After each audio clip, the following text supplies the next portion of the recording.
जब नमरूद ने हजरत इब्राहिम अलैहिस्सलाम को आग में डाला, तब नमरूद की बेटी ऊपर महल की बालकनी से यह मंजर देख रही थी।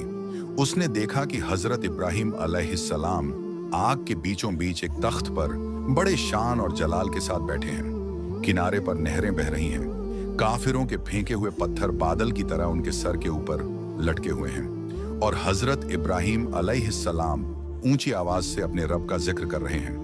नमरूद ने अपनी बेटी से पूछा, क्या तूने हामान को देखा? तो उसने देखा कि हामान मिट्टी में तड़प रहा है, आंखों की सूजन से तकलीफों में है। फिर नमरूद ने पूछा, और इब्राहिम को देखा? बेटी बोली, जी हाँ, मैंने देखा और मैं हैरान रह गई। इब्राहिम उस इज्जत में है और हामान उस अजाब में। फिर बेटी हजरत इब्राहिम अलैहिस्सलाम के पास आई और कहा, ऐ इब्राहिम, मुझ पर रहमत करें, मैं आपके रब पर ईमान लाना चाहती हूँ।